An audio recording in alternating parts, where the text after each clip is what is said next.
Good morning student. Welcome to our channel Guruji English. और सबसे पहले आप लोगों को मेरी तरफ से दीपावली की हार्दिक शुभकामनाएं।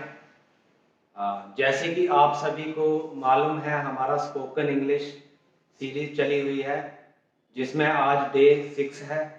इसमें आपको जीरो से लेके इंग्लिश सिखाई जा रही है। तो अगर आपने पिछले वीडियो नहीं देखे हैं तो कृपया आप उनको एक बार जरूर देखें, तभी इस टॉपिक पे आए। तो चलिए शुरू करते हैं। जैसे कि हमें बहुत बार बोलना पड़ता है मेरा, तुम्हारा, उनका, उसका, वो, ये। तो इसको हम इंग्लिश में कैसे बोलें? तो आज का जो हमारा टॉपिक है यही है कि हम इन चीजों को कैसे इंग्लिश में बोलें। तो आइए शुरू करते हैं। जैसे कि मुझे बोलना हो ये मेरा पेन है, तो कैसे बोलेंगे? मेरा की इंग्लिश होती है माई। तो ये मेरा पेन है, it is my pen, it's my pen. अब मुझे बोलना है कि ये मेरी घड़ी है, तो कैसे बोलेंगे? It's my watch. अगर जैसे मुझे बोलना है कि ये मेरी टी शर्ट है, तो कैसे बोलेंगे? It's my T shirt. अगर मुझे जैसे बोलना हो it's my pen, it's my book, it's my shirt. अब मुझे बोलना है ये उसका पेन है, तो कैसे बोलेंगे? उस लड़के का पेन है। ये उस लड़के का पेन है, तो कैसे बोलेंगे? It's his pen. लड़के के लिए क्या यूज होता है? हिज। इट्स हिज पेन, यानी कि ये पेन जो है उस लड़के का है।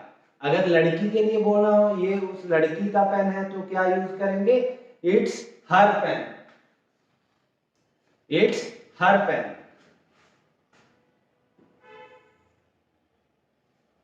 अगर मुझे बोलना हो कि ये उस लड़की का पर्स है, तो कैसे बोलेंगे?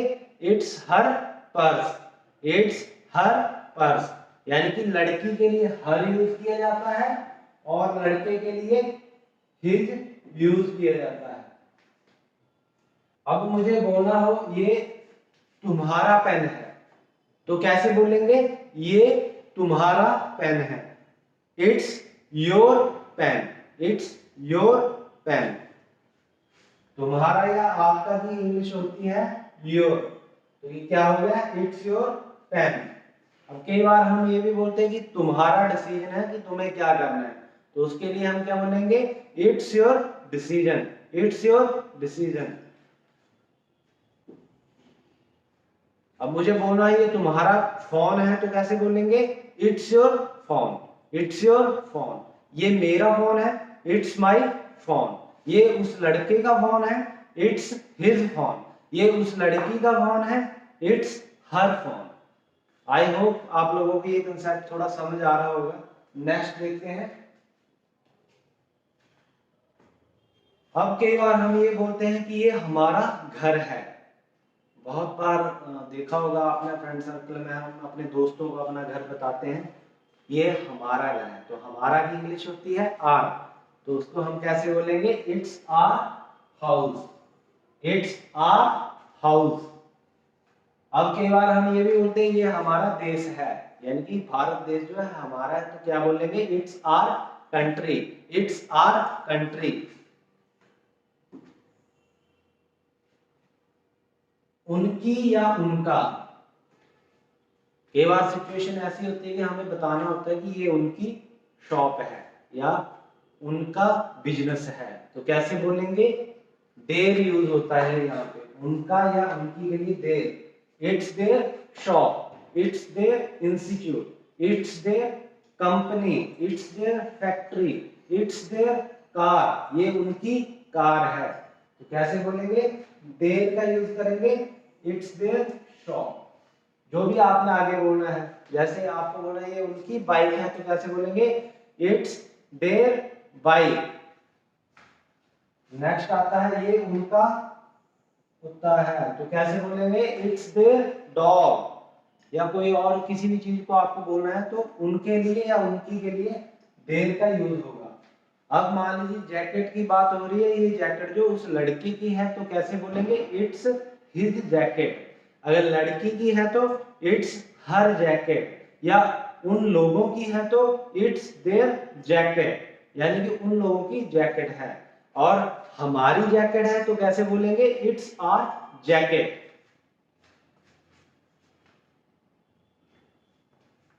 अब कई बार हम ये भी बोलते हैं ये इसकी चाबी है। कैसे बोलते हैं, जैसे मान लीजिए कि सामने वाले को पता होता है कि किस चीज की बात हो रही है, तो हम सीधा बोल देते हैं ये जो चाबी है किसकी है, इसकी चाबी है, ये इसकी चाबी है। तो उसको ये कंसेप्ट आप जरा ढंग से समझना। तो कैसे बोलेंगे, ये है इसकी चाबी। जैसे हम कई बार ऐसे बोलते हैं कि आपकी माता जी ने बोला कि चाबी कहाँ है, तो आप बोलते हैं ये है इसकी चाबी, है ना। तो कैसे बोलेंगे, इट्स इट्स की।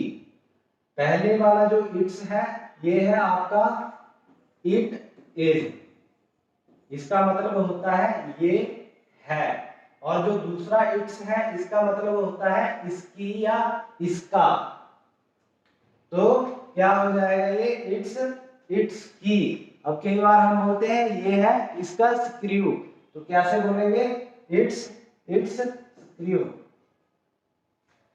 और कई बार हम सीधा बोल देते हैं ये है रिमोट, है ना। तो कैसे बोलेंगे, ये है इसका रिमोट, इट्स रिमोट, यानी कि ये है इसका रिमोट। इट्स चार्जर, ये है इसका चार्जर। जैसे कई बार हमें कोई पूछ रहा होता है तो हम सीधा बोलते हैं ये है इसका चार्जर। तो कैसे बोलेंगे, इट्स चार्जर, यानी कि पहले वाला जो इट्स है उसका मतलब है इट इज, और इसका मतलब ये है इट्स चार्जर, इसका चार्जर या ये उस लड़के की बुक है। तो लड़के के लिए मैंने आपको बता दिया कि हिज का यूज होता है, तो इट्स हिज बुक, यानी कि उस लड़के की बुक है। ये राजीव की कार है, यानी कि राजीव की कार है। तो क्या हो जाएगा, इट्स राजीव कार। जब भी किसी का नाम आएगा तो उसके साथ अपोस्ट्रोफी लगा के एस यूज होगा, यानी कि राजीव की। इस एस का मतलब हो जाएगा आपका राजीव की। तो क्या आ जाएगा, इट्स राजीव कार, ये राजीव की कार है। अब नेक्स्ट आता है, ये पूजा का पर्स है। तो क्या आ जाएगा, इट्स पूजा पर्स, पूजा का पर्स है, एस। ये कार की है, इट्स कार की।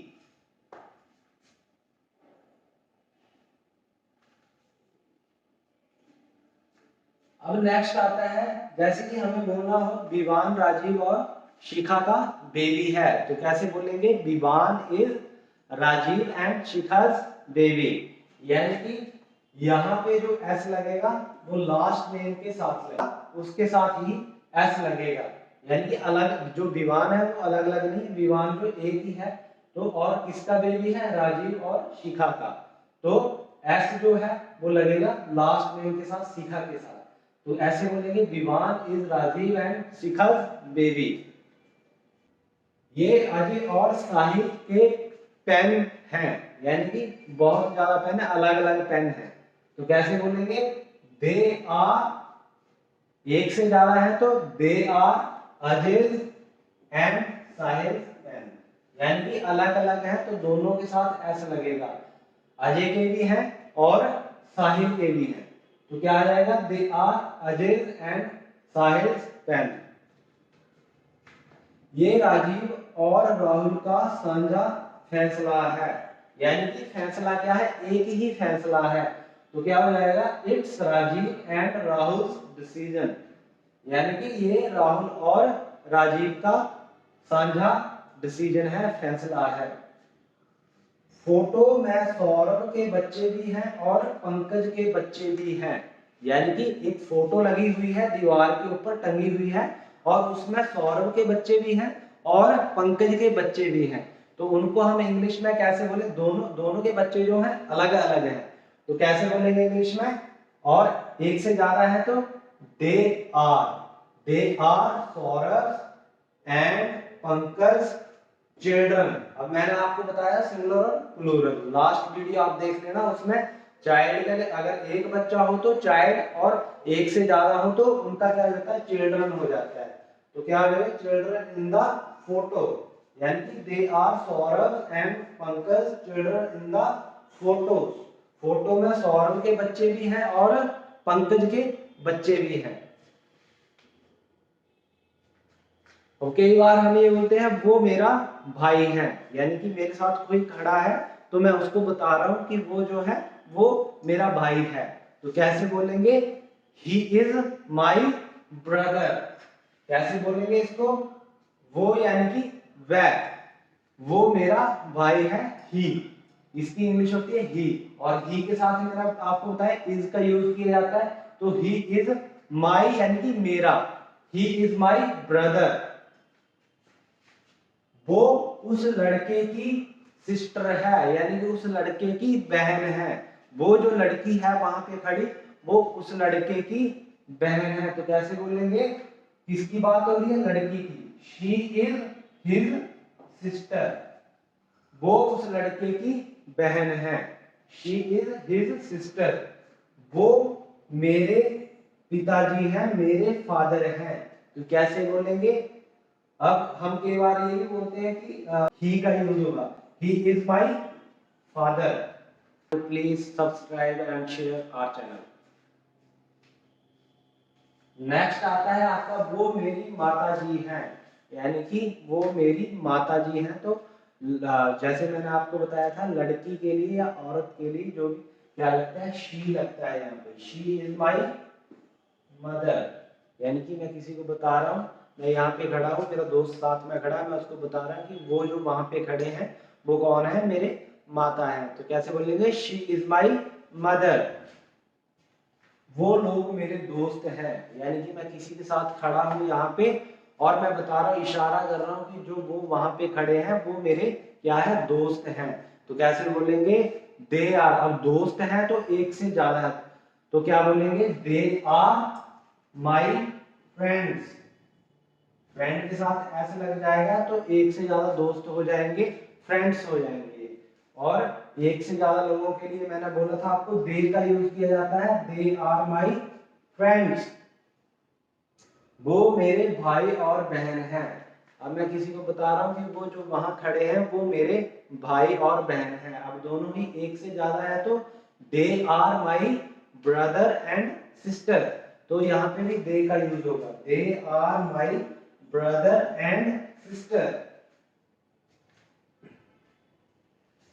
नेक्स्ट आता है आपका वो मेरे भाई का स्कूल है। अभी मान लीजिए कि हम कहीं जा रहे हैं और रास्ते में मैं किसी अपने फ्रेंड को बता रहा हूँ कि जो सामने जो स्कूल है वो मेरे भाई का है। तो कैसे बोलेंगे, इट्स माई ब्रदर्स स्कूल। यहाँ पे का है, ऐसे जो लगा इसका मतलब है का स्कूल है। नेक्स्ट आता है, और थोड़ा एक यहाँ पे ध्यान दे देना कि स्कूल जो हिंदी में लिखा हुआ है तो थोड़े फॉन्ट चेंज हो जाते हैं इसके, तो थोड़ा आप अंडरस्टैंड करना प्लीज। तो इसको ऐसे मत सोचना कि गलत लिखा हुआ है ना, आप अंडरस्टैंड कर जाना, क्योंकि कई बार ऐसे होता है कि कंप्यूटर का जो फॉन्ट होते हैं वो नहीं उठाते हैं, तो इसलिए समझ लेना इस चीज को ना। राजीव की वीडियो मजेदार होती है। तो कैसे बोलेंगे इसको इंग्लिश में, होती है यानी कि राजीव वीडियोस आर इंटरेस्टिंग। अब साक्षी और तनु राजीव की स्टूडेंट हैं। बोले जो साक्षी और तनु है वो क्या है, राजीव की स्टूडेंट्स हैं। तो कैसे बोलेंगे, साक्षी, दो लोगों का नाम है साक्षी और तनु, तो क्या करेंगे, साक्षी एंड, यानी कि जब मैंने आपको बोला था किसी चीज को जोड़ना हो, यानी कि दो लोगों की बात हो रही हो तो वहां पे एंड का यूज किया जाता है। Sakshi and Tanu are Rajiv student, यानी कि साक्षी और तनु जो है वो राजीव की स्टूडेंट हैं। अब नेक्स्ट आता है, ये राजीव और दीपिका का घर है। जैसे हम बोलते हैं कई बार हम कहीं से निकल रहे होते हैं तो वहां पे हम बोलते हैं कि ये उनका घर है, नाम लेके बोलते हैं कि राजीव और दीपिका का घर है। तो कैसे बोलेंगे? इट्स, अब घर दोनों लोगों का एक ही घर है तो क्या आएगा? एक घर की बात हो रही है तो it's, it is Rajiv and Deepika house, house, ये राजीव और राहुल के घर हैं। अब यहाँ पे बात हो रही है ये, यानी कि ये जो है राजीव और राहुल के घर हैं, यानी कि अलग अलग घर हैं, एक घर की बात नहीं हो रही है यहाँ पे। यहाँ पे दो घरों की बात हो रही है और किस किस के घर है? एक तो राजीव का घर है और दूसरा किसका है? राहुल का। तो कैसे बोलेंगे? एक से ज्यादा घर हैं तो यहाँ पे यूज होगा दे आर। तो क्या कैसे बोलेंगे हम इसको? दे आर, पहले किसका घर है? राजीव एंड राहुल हाउसेज, यानी कि ये राजीव और राहुल के घर हैं, अलग अलग हैं तो दोनों के साथ एस आएगा। वो मेरी बहन नहीं है, यानी कि अब मैंने किसी चीज के लिए मना करना है तो कैसे करेंगे कि वो मेरी बहन नहीं है। तो कैसे करेंगे? She is not my sister, मेरी, मेरी की इंग्लिश हो गई माई, और लड़की की बात हो रही है तो यहाँ पे आएगा शी, और शी के साथ क्या यूज होता है? इज। शी इज नॉट, मना करने के लिए not, she is not my sister, वो मेरी बहन नहीं है। अब ये जो कंसेप्ट है आगे बहुत ही मजेदार है, इसको ध्यान से समझिएगा और ध्यान से सुनना इसको। अगर नहीं समझ आएगा तो वीडियो को दोबारा फिर से देखना। जैसे कि अब मुझे बोलना है कि ये मेरा पेन है ना, तो या तो इसको हम ऐसे बोल सकते हैं इट इज माई पेन, या दिस लगा के, दिस इज माई पेन।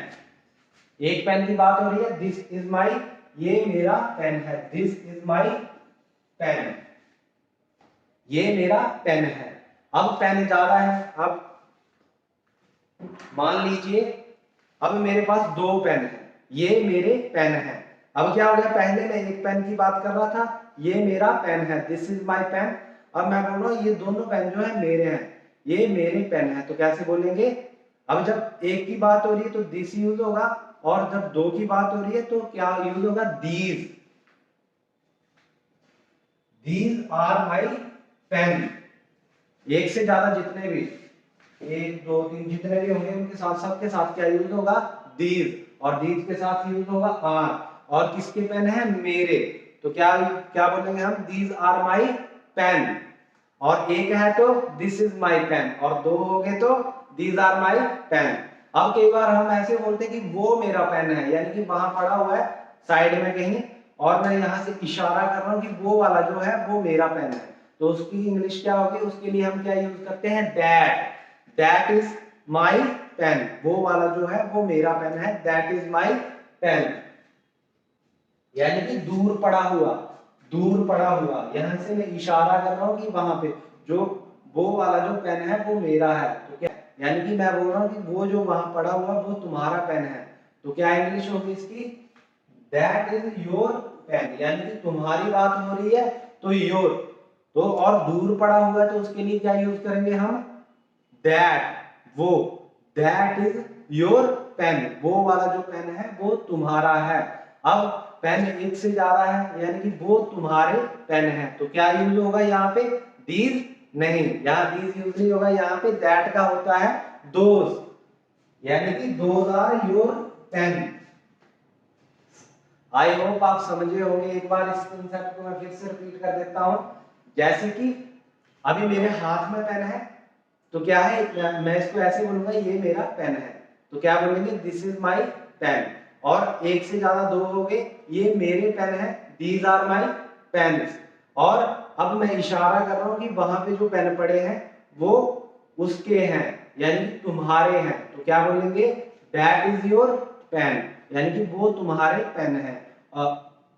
एक है तो दैट इज योर पेन, वो तुम्हारा पेन है। अब वहां पे पेन एक से ज्यादा पड़े हुए हैं तो दोज आर योर पेन। तो आई होप आपको ये कंसेप्ट समझ आया होगा। जैसे कि दीपावली की छुट्टियां हैं तो दीपावली की छुट्टियां में आप जो जितने भी पीछे के वीडियो हैं अच्छे से देख लेना और प्रैक्टिस करना। अगर आप अच्छी इंग्लिश बोलना चाहते हैं तो आपको प्रैक्टिस करनी पड़ेगी। और इसी के साथ मैं विदा लेता हूँ, मिलते हैं नेक्स्ट वीडियो में। Thank you, happy Deepawali.